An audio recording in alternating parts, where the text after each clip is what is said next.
여러분, 이 창세기 1장부터 11장까지 우리가 묵상을 쭉 해왔는데 어떻습니까? 창세기를 보시면서 어떤 은혜를 받고 있는지 궁금합니다. 이 창세기는 하나님에 대한 이야기, 성경 모두가 다 마찬가지입니다만 창세기를 통해서 우리가 하나님을 알 수도 있지만 인간이 뭔지를 또 우리가 철저하게 발견하고 있습니다. 이 창세기를 통해서 창세기뿐만이 아니고 모든 성경이 다 하나님에 대한 이야기지만 인간에 대한 이야기도 있는데요. 어제 중앙일보 신문에 보니까 진중권 씨라고 여러분 아시죠? 진중권 동양대학의 교수로 있으면서 한국의 신세대 농객입니다. 27살 때인가요?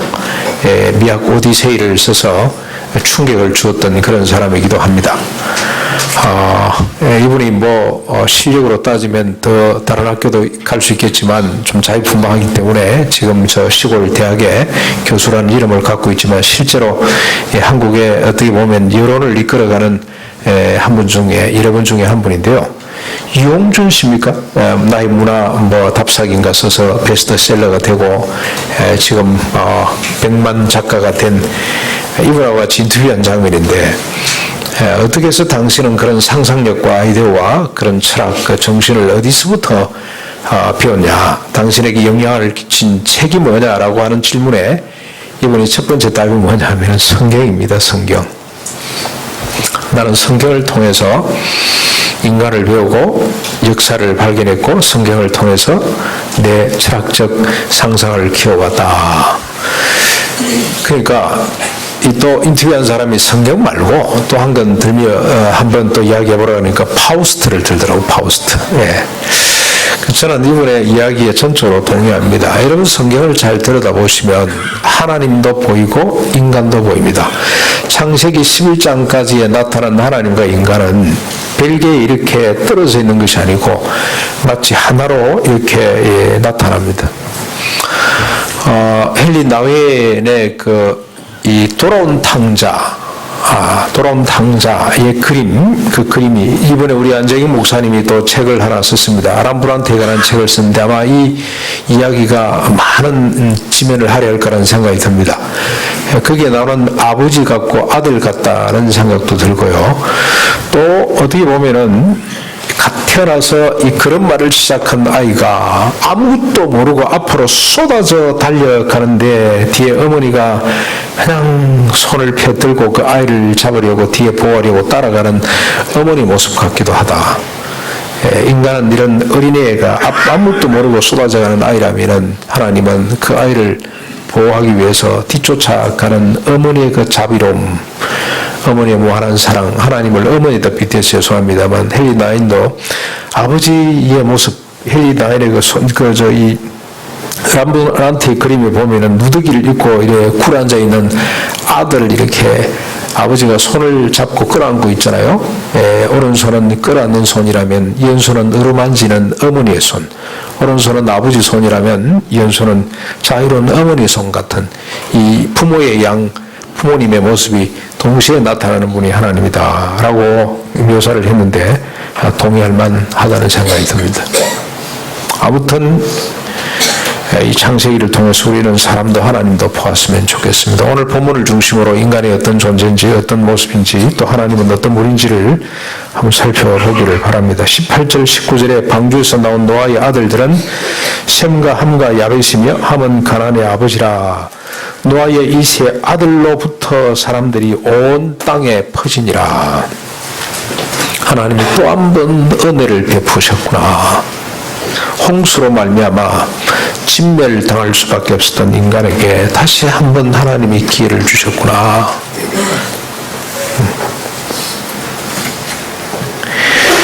여러분, 이걸 우리가 좀 이해하려면 하나님이 왜 홍수로 진멸을 할 수밖에 없었던가를 좀 먼저 살피는 것이 필요합니다.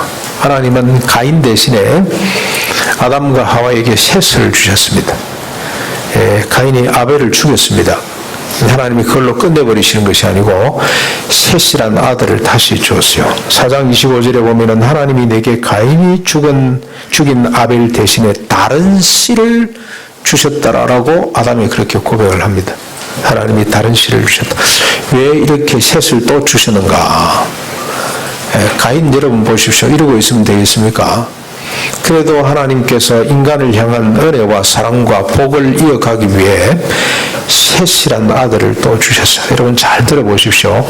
딴 거 보지 마시고 저에게 좀 집중을 해 주시기 바랍니다. 셋을 주셨어요. 그래도 하나님이 은혜와 사랑을 이어가기 위해서 셋을 주셨습니다. 가인도 살려 놓으셨어요. 그리고 셋도 주셨습니다. 그래서 이 셋의 후손들을 하나님의 아들들이라는 호칭을 주었어요. 하나님의 아들들. 그러면 사람의 아들들, 사람의 딸들은 뭐겠습니까? 많은 사람들은 원시 인간이 있었다고 이렇게 생각을 하는데 아닙니다. 가인의 후손들을 사람의 자녀들 이렇게 보시면 돼요. 셋의 후손은 하나님의 아들들. 이들을 통하여서 비로소 여호와라는 이름을 주님이 이제 부르도록 했어요. 처음으로 이들 후손들이 여호와라는 이름을 불렀더라. 그게 4장 16절, 6장 1절, 2절의 말씀입니다. 그런데 어떻습니까? 이들이 하나님이 이렇게 은혜를 베푸시고 또 한 번 기회를 주셨습니다만 이들이 사람들의 딸들을 보고 그 아름다움에 취해서 아내들로 삼기 시작합니다. 그러면서 꽤나 훌륭한 자식들을 낳습니다. 용사라는 명성을 갖는 이런 자식들을 막 낳기 시작합니다. 여러분 가인의 후손들도 마찬가지입니다. 가인의 후손들이 꽤나 훌륭한 자식들이 많아요. 그렇죠? 그 자식들, 그 딸들을 보고 그들의 아름다움에 취해서 훌륭한 자식들을 낳기 시작합니다. 그러나 하나님은 슬퍼하셨습니다. 나의 영이 영원히 사람과 함께하지 아니하리니 이는 그들이 육신이 됨이라. 6장 3절입니다. 육신이 됨이라. 이 육신은 고기 덩어리입니다. 고기 덩어리. 이 육체 우리 덩어리 있잖아요. 고기. 이 그 단어하고 똑같은 단어예요. 자, 이렇게 하나님을 등지고 떠난 인간은 육신이 됩니다. 육신. 비록 하나님이 다시 은혜를 베풀어서 셋이란 이 씨를 다른 씨를 주셨습니다만 결국 사람의 딸들을 취하면서부터 이 육신 고기 덩어리로 이렇게 바뀌고 있는 걸 보게 됩니다. 그래서 생각하는 모든 것이 항상 악하다. 6장 5절 6절. 생각하는 모든 계획이 항상 악할 뿐이더라. 행동이 중요한 것이 아니고 그 사고 자체가, 생각 자체가 악해요. 하나님을 등지면서 인간은 이런 존재가 되어버렸어요. 그래서 하나님께서는 사람 지으심을 한탄 하십니다. 6장의 내용입니다. 6장 5절 6절 쭉 보시면 하나님이 두 번이나 반복해서 한탄하셨더라. 강조하는 법이죠. 그렇죠? 한 번 한탄으로 끝나는 것이 아니고 하나님은 땅에 사람 지으심을 한탄하셨습니다. 그래서 결국 하나님은 사람들을 지면에서 썰어버리기로 했습니다. 홍수를 하나님이 내리셨어요. 그렇게 하나님이 이 땅을 진멸하셨습니다. 그럼에도 불구하고 하나님은 또 노아를 비롯해서 8사람을 살려 놓으셨습니다. 텅 빈 들판에 골짜기에 사람 소리가 다시 들리도록 하셨습니다. 여러분 아마 이런 생각이 들지 모르겠어요. 삶이 각박하다 보니까 사람들 다 죽고 우리 가족만 살아남았다. 이 지상에 참 행복하겠다는 생각이 예전에 저는 좀 들었어요. 이야, 어마어마한 이 서울, 이 강남 그 노란자 이 땅들 그냥 다 내 거네. 이런 생각이 들어서 행복했습니다만 여러분 어떻겠습니까? 얼마나 이게 참 서글픈 일인지 두려운 일인지. 그런데 땅에 사람들이 다시 이렇게 여기 오늘 본문에 뭐라고 말씀을 하고 있습니까? 사람들이 온 땅에 퍼지게 되더라. 다시 사람 소리가 들리는 세상으로 만들어져 가고 있습니다. 전적인 하나님의 은혜입니다. 은혜. 여러분 생각할 때 아니 노아가 하나님 앞에 의인이었지 않냐. 당대 완전한 자라고 하나님이 평가하셔서 그를 보고 하나님이 그 의를 보고 그 완전함을 보고 하나님이 이렇게 은혜를 주셔가지고 그 가족들이 살아남았지 않느냐라고 생각할 수가 있겠죠. 그런데 아닙니다. 6장 8절이 이게 아주 중요한 부분인데 여러분 한번 보십시오. 6장 8절을 보시면 그러나 노아는 여호와께 언어를 입었더라. 그래서 그가 하나님 앞에 완전한 자로 설 수가 있었다라고 보시면 돼요. 하나님이 먼저 은혜를 끼쳤어요. 뭐 하려고? 아니면 하나님이 이렇게 은혜를 끼치지 않으면은 노아도 뭐가 없습니다. 다 하나님이 진멸하셔야 돼요. 하나님이 한탄 하셨기 때문에 살려두면 안 돼요. 다 진멸해야 되는데 하나님께서 먼저 노아에게 은혜를 끼치셔가지고 은혜를 입히셔가지고 그로 하여금 하나님 앞에 경건한 자, 완전한 자, 의로운 자로 서도록 해주셨다고 봐야 됩니다. 선행은총입니다. 선행은총. 하나님이 먼저 은혜를 주신 거예요. 그래서 노아가 노아 될 수 있었습니다. 120년 동안 배를 만들 수가 있었어요. 자, 이를 우리가 좀 더 살펴볼 필요가 있습니다. 하나님은 이렇게 인간이나 피조물에게 끊임없이 은혜를 베푸시는 분, 그것도 무지개 약속까지, 무지개를 하나님이 띄워놓고 무지개를 볼 때마다 하나님이 기억하시겠다 그랬어요. 내가 이 무지개를 볼 때마다 다시는 물로 심판하지 아니하리라. 하나님 스스로 작정을 하시고 할 만큼 하나님께서 사람들에게 은혜를 베풀어 주시는 분이다. 왜 하나님이 먼저 노아에게 은혜를 베푸시고 그로 말미암아 또 이 땅 위에 인간이 퍼져가도록 만드셨는가? 하나님이 아셨어요. 시편 78편에 보면은 이 사실을 잘 정리한 시가 하나 나오는데 38절, 78편 38절에 보면 이런 구절이 나옵니다. 오직 하나님은 자비로우시며 죄악을 사사 멸하지 아니하시고 그의 진노를 여러 번 돌이키시며 그 분을 다 바라지 아니하셨으니. 왜 하나님이 이렇게 지속적으로 은혜를 베푸시느냐? 심판하지 않고 살려놓으시고 또 살려놓으시냐? 가인을 살려놓으시고 셋을 주시고 또 노아를 그의 이들 가족을 살려놓으시는 이유가 뭐냐? 저희는 육체뿐이라 가고 다시 오지 못하는 바람임을 하나님이 기억하셨더라. 하나님은 인간이 어떤 존재인지를 알았어요. 육체뿐이라, 살덩어리뿐이라. 이 육체 덩어리뿐이라. 하나님을 등진 인간은 아무리 찬란한 문화유산을 만들어내고 하지만 육체뿐임을 알았어요. 가고 다시 돌아오지 못하는 바람 같은 존재임을 하나님은 아셨기 때문에 먼저 은혜를 베풀어서 살려놓으시는 분이라 이런 뜻입니다. 그 분을 다 바라지 않았다고 말씀을 하고 있습니다. 여러분, 우리가 이런 인식이, 인간에 대한 이런 인식이 없으면 자꾸 자기 공로가 나와서 하나님만큼 높아져야 돼요. 하나님을 대신하는 인간이 될 수밖에 없어요. 아닙니다. 오늘 창세기를 통해 보면은 노아마저도 하나님이 먼저 은혜를 베푸신 인간이다. 노아마저도 육체뿐이고 바람같이 한번 지나가면 돌아오지 못하는 허망한 존재임을 밝히고 있습니다. 그래도 혹시 섭섭할지 모르겠습니다. 120년 동안이나 믿음을 갖고 노아 방주를 지었는데 그래서 노아를 좀 이렇게 인정하려고 할지 모르겠습니다만 여러분 오늘 본문을 한번 보십시오. 20절부터 27절 노아를 한번 보십시오. 홍수를 경험하고 난 뒤에 노아를 한번 보십시오. 노아가 농사를 시작하여 포도나무를 심었더니 포도주를 마시고 취하여 그 장막 안에서 벌거벗은지라. 가나안의 아버지 함이 이 함을 자꾸 가나안의 아버지라고 소개하는, 사실 그 앞에 보면 다른 아들들이 많아요. 그렇죠? 넷째 아들입니다. 함은 나중에 뒤에 이제 이스라엘 민족과 이게 모세 시대 때 쓰여졌기 때문에 가나안 민족과의 어떤 이 관계의 성 때문에 이렇게 자꾸 강조를 한다고 보시면 되겠습니다.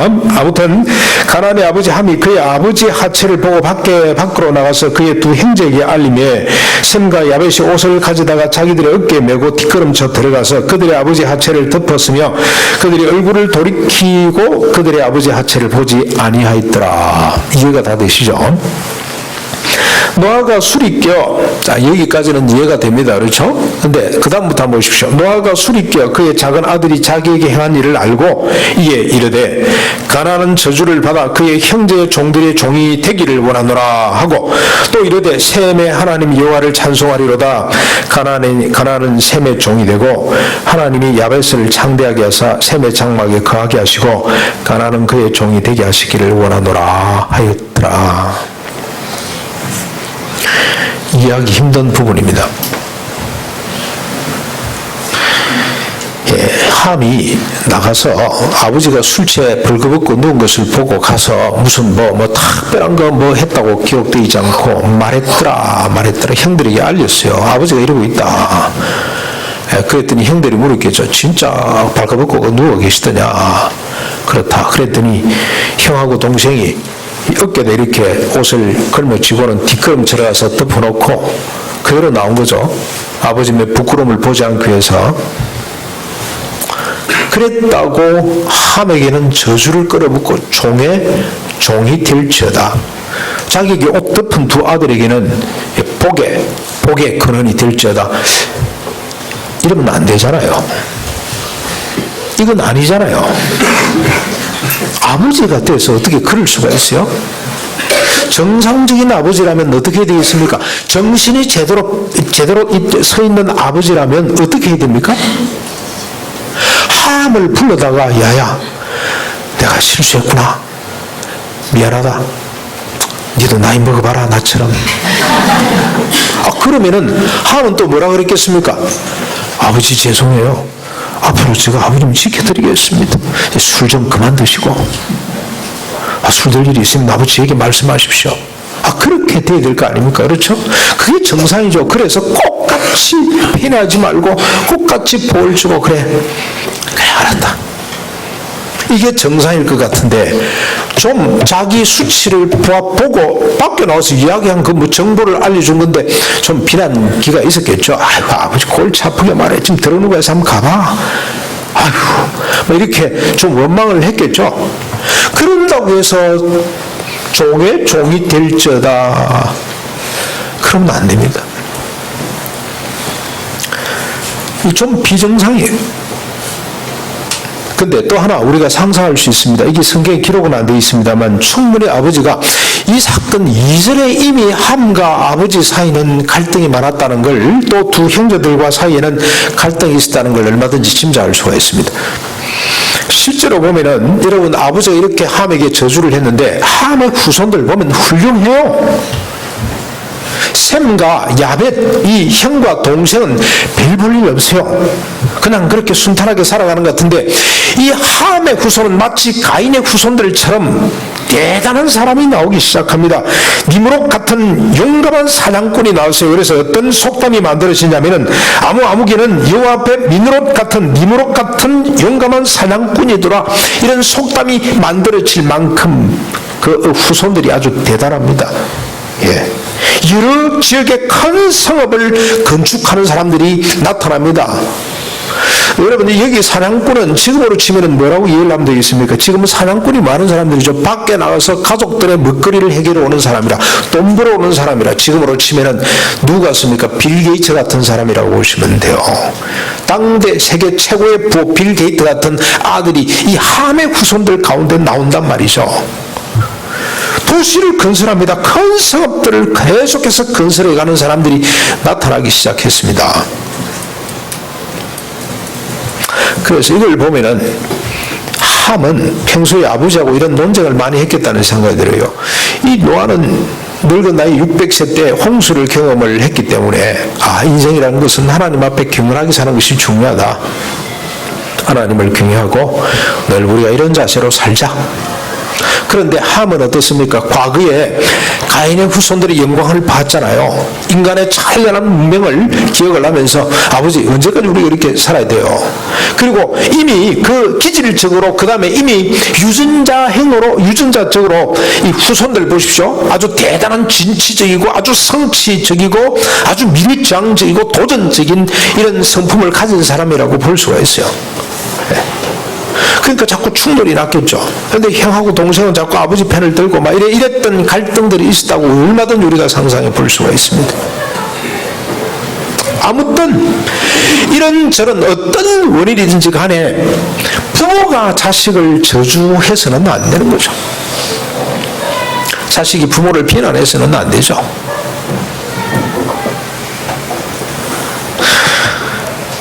극단적 편애와 폭력입니다.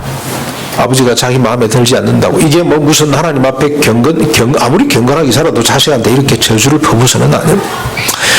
성경학자들은 여기에 대한 해석을 많이 합니다. 하나님을 대신해서 하나님의 통치권 가운데서 여러 가지 해석이 있을 수 있습니다만 아무리 해석을 갖다 붙여도 자식과 부모 사이에 이렇게 가면 안 된다. 홍수로 살아남았지만 변한 것이 아무것도 없다는 것을 발견합니다. 아비는 아비대로 자식은 자식대로 서로 뜻이 달라서 저주하고 패배하고 축복하고, 우리가 똑같은 자식인데 마음에 드는 자식이 있고 마음에 들지 않은 자식이 있고, 아이고 저걸 놓고 내가 미역국 먹으나 이런 자식들이 있고, 또 괜히 그냥 사랑스러워서 막 아낌없이 주고 싶은 자식들이 있고, 어쨌든 교회는 장로님 한 분하고 자식하고 원수가 돼가지고, 근데 부모는 또 어쩔 수 없더라고. 막 뭐라고 이야기를 했는지 아세요? 내가 유산 다 물려준다. 그러나 10년 안에 망한다. 우리 자식 봐라. 꼴을 봐라. 저 자식은 10년 안에 망해야 된다. 근데 이분은 신앙의 결단이었어요. 땀 흘리는 사람이 돈을 가져야 되지. 여러분, 이 사람이 어느 정도로 재산이 많냐? 대한민국의 부동산 세금을 제일 많이 내는 사람이라고 보시면 됩니다. 정말로 참 가슴이 아파요. 내 아버지가 무슨 필생 하나님 앞에 자기 생애에 큰 결단을 하고 한번 헌신하기로 했는데 아들이 동의를 안 하니까 아무것도 안 돼요. 이게 우리의 모습이고 이게 노아 가정의 모습입니다. 홍수를 경험하고 살아남았지만 변한 것 아무것도 없습니다. 마치 누구 생각이 납니까? 요나하고 꼭 같다는 생각이 들어요. 요나가 물고기 배 속에 들어가서 3일 동안 고생하고 나왔습니다. 하나님 살려주십시오. 그래서 다시 살아났어요. 여러분, 요나가 변했던가요? 물고기 3일 동안 있다가 나와서 요나가 정신 차리고 하나님의 사람이 됐습니까? 꼭 같은 인간이에요. 니느웨 사람들이 회개하는 걸 보고 나를 차라리 죽이라 그러고 내가 죽겠다 그러고 얼마나 쪼잔한 인간인지 모릅니다. 홍수, 물고기 배속이라는 극단적 경험과 인식이 사람을 조금도 바꿀 수 없다는 것을 우리가 발견하게 됩니다. 하나님을 등진 인간의 본성적 비참입니다. 비참. 그래서 시편 78편 39절 보면은 이런 말씀입니다. 저희는 육체뿐이라, 조금 전에 우리가 보았던 것처럼 살코기뿐이라, 가고 다시 오지 못하는 바람일 뿐이로다. 여기에서부터 시작되어야 됩니다. 그래야만이 주님의 구원이 뭔지를 우리가 깨달을 수가 있습니다. 십자가 부활이 무엇인지를 깨달을 수가 있어요. 여러분, 이런 인식이 없는 사람들은 절대로 십자가 부활을 제대로 만날 수가 없습니다. 여기에서부터 시작되어야 됩니다. 하나님을 등진 인간은, 이 아담의 후예들은 홍수, 물고기 배속 아무 소용없습니다. 자, 이를 세 아들의 후손들이 증명을 합니다. 노아뿐만이 아니고 아들들 한번 보십시오. 이렇게 노아가 축복을 하고 저주를 했습니다만 그 자식들이 어떻게 사는지를 한번 보십시오. 11장 1절부터 9절까지 보시면은 이들이 시날로 다 몰려갔어요. 그 넓은 평야, 비옥한 땅, 강이 있고 평야가 있고 이 땅으로 다 건너갔습니다. 그래서 뭐 합니까? 건너가서 뭘 하죠? 다 몰려가지고 뭘 합니까? 그곳에서 거대한 도시를 건설합니다. 그리고 탑을 높이 쌓습니다. 어느 정도로 높이 쌓습니다. 하늘에 닿을 만큼 높이 쌓자. 그리고 이름을 내자. 그리고 흩어짐을 면하자 하고 야단 법석을 뜹니다. 이 인간입니다. 인간. 축복을 받은 자식이나 저주를 받은 자식이나 한 통속입니다. 한 통속. 근데 이 문화를 주도한 사람이 또 함입니다. 함에 우리 자녀들이 주도적으로 이 문화를 다시 만들어냅니다. 거대한 국가를 만들어냅니다. 도시를 만들고 탑을 쌓기 시작합니다. 하늘에 닿자. 그리고 우리 이름을 내자. 그 이름 안에 우리가 흩어짐을 면하자. 통합하자. 모이자. 욕심과 두려움이죠. 욕심과 두려움 때문에 기술과 문명을 발전시키고 됐습니다. 그러나 하나님은 이를 인정하지 않으셨습니다. 하나님이 내려오셔서 흩어버렸습니다. 언어를 혼잡게 해서 온 지면에 하나님이 흩어버렸습니다. 그래서 그 역사를 막으셨습니다. 이것도 하나님의 은혜입니다. 은혜. 만약에 하나님이 그렇게 흩으시지 않았더라면 어떻게 됐겠습니까? 예? 그렇게 흩어버리지 않았더라면 이 인간이 어떻게 됐겠어요? 오늘까지 도시를 건설하고 탑을 하늘만큼 높이 쌓고 네 탑이 높니 내 탑이 높니, 그리고 자신들의 이름을 내고 그 이름으로 온 세상을 통합하려고 하는 경쟁과 억압과 착취, 전쟁이 끊임없이 지속됐을 겁니다. 이거 하다 세월 다 보내고 한평생 이거 하다 다 생애를 마감하는 이런 고통들이, 이런 어마어마한 모순이 지금까지 계속될 거란 말이죠. 그래서 하나님은 그걸 싹 지면에 흩어버렸습니다. 여러분, 이를 시편 78편, 오늘 집에 가셔서 한번 시편 78편을 여러분 자세히 한번 읽어보십시오. 이 내용을 딱 압축한 하나의 시입니다. 그게 인간이 어떤 존재인지를 설명을 합니다. 마음에 정함이 없고, 반항하고, 슬프게 하고, 시험하고, 격동하기를 셀 수 없이 하는 존재라고 그렇게 설명을 합니다. 마음에 정함이 없어요. 만족이 없어요. 늘 허전해요. 늘 허겁지겁, 늘 뭔가 부족하다는 생각이 들어요. 늘 뒤진다는 생각이 들어요. 정함이 없다는 뜻입니다. 그리고 늘 반항합니다. 슬프게 합니다. 시험하고 격동하는 것을 쉴 수 없이 반복하는 것이 인간이라고 그렇게 설명하고 있습니다. 정해놓고 있습니다.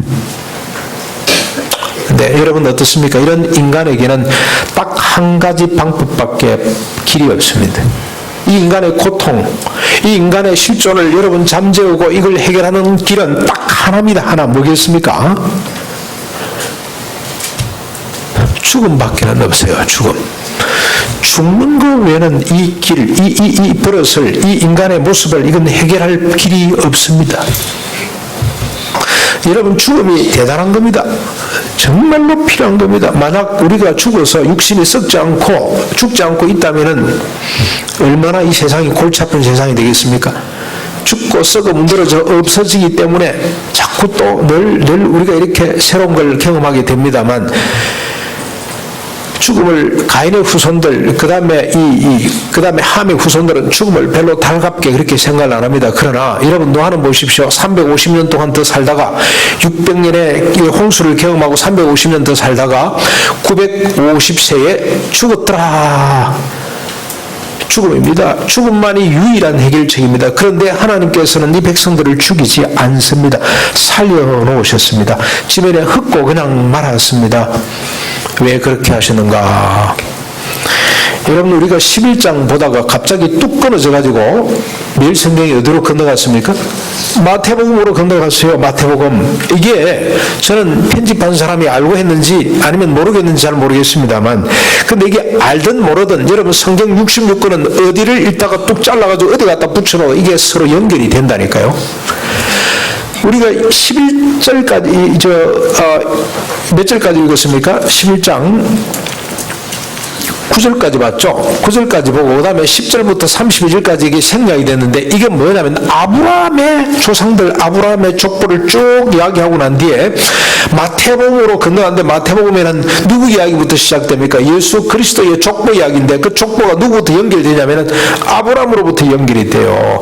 그래서 14대 해서 나중에 예수 그리스도 메시아가 왔더라.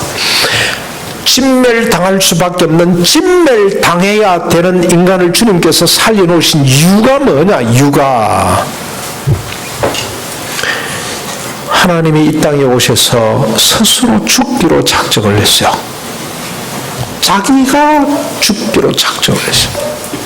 인간을 다 죽여야 되는데 인간을 죽이지 않고 자기 스스로 죽음으로 말미암아 모든 인간을 죽었다고 말씀하시고 다시 부활하심으로 새로운 존재로, 이런 인간이 아닌 새로운 존재로, 새로운 인간으로 주님께서 우리를 구원하실 계획을 세우셨기 때문에 살려놓고 살려놓으신 겁니다. 이 육체, 고기 덩어리 밖에 지나지 않는 이 인간의 육체를 이어서 예수 그리스도를 이 땅에 보내시고 그를 십자가에 죽게 하심으로 말미암아 하나님을 등짐으로 저질렀던 모든 죄값을 담당하게 하셨고, 자신의 잘못을 아내와 뱀에게 돌렸던 죄값, 동생을 죽이고도 모른다고 말했던 죄값, 마음대로 아내를 갖고 자신을 괴롭히는 자에게 77배나 보복하겠다고 분노하던 죄값, 마음에 상가는 모든 것이 악할 뿐이고 그래서 홍수로 진멸당할 수밖에 없었던 죄값, 자신의 분노로 아들을 저주하고 축복하며 자신의 욕망으로 부모와 형제를 부정했던 죄값, 하늘까지 성을 높이 쌓고 이름을 내고 흩어짐을 면하자고 교만을 떨었던 모든 죄값을 대신해서 죽게 하셨고, 그뿐만이 아닙니다. 이렇게 죄를 지을 수밖에 없었던 옛사람 존재를 죽게 하시기 위해 주님이 죽으신 겁니다. 그리고 새로 태어나도록 했습니다. 새로 태어난 존재가 어떻습니까? 우리가 늘 자주 생각하는 겁니다만, 다시는 자기 자신을 위해 살지 않는 타락하고 부패한 인간의 모습 보십시오. 철저하게 자기 감정, 자기 생각 때문에 자식을 저주할 수밖에 없었던, 패배할 수밖에 없었던 이런 존재가 이제는 자기 자신이 아니고 네가 중심이 되는 삶으로 우리를 다시 구원해 주신다는 겁니다. 이걸 베드로는 신의 성품에 참여한 자라고 표현을 했습니다. 우리가 신의 성품에 참여하는 자.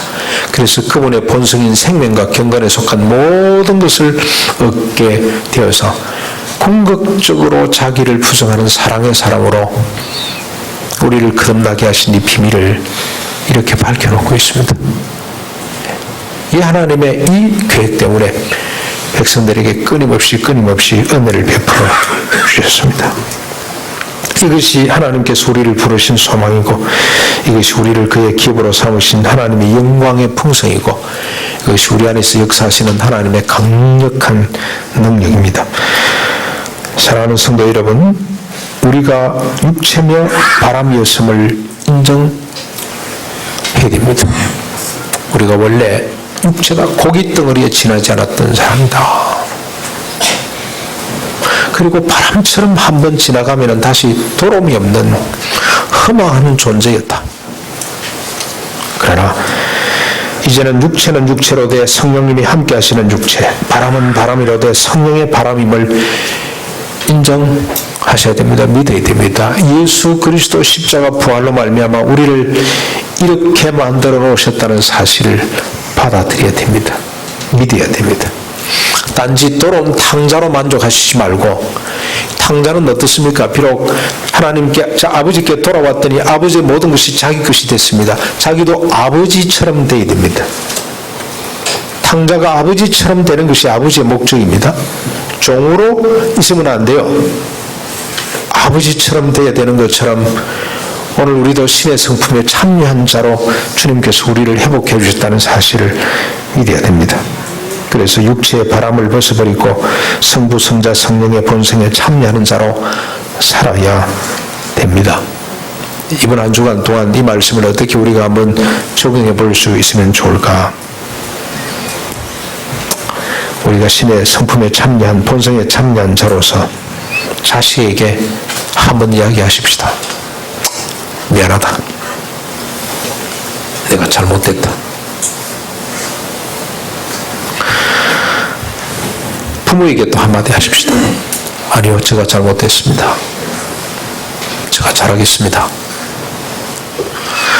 노아는 홍수를 경험했지만 자기 자식한테 내가 미안하다 말을 못했어요. 내가 실수를 했구나. 네가 얼마나 마음이 아팠겠냐. 말을 못한 사람이요. 말을 못한 사람이요. 말을 못하는 사람. 자기 판단으로 자식을 저주할 수밖에 없는 사람이었습니다. 그러나 십자가 부활로 구원받은 성도는 자식에게 미안하다고 말할 수 있는 사람들입니다. 미안하다. 내가 잘못됐다. 어떠하든지 간에 그 자식하고 어떤 갈등이 있든지 간에 자식뿐이겠습니까? 타자와 어떤 갈등, 어떤 문제가 있든지 간에 미안하다. 나를 용서해다오. 내가 너를 사랑한다. 그렇게 할 수 있는 사람이 됐습니다. 지극히 작은, 이러고 보십시오. 탕자의 비유에 보면은 변한 거 아무것도 없어요. 세상 변한 거 아닙니다. 여전히 악합니다. 여전히 모순 덩어리입니다. 그런데 아버지가 뭐 때문에 기뻐합니까? 돌아온 탕자 때문에 기뻐합니다. 조그마한 거.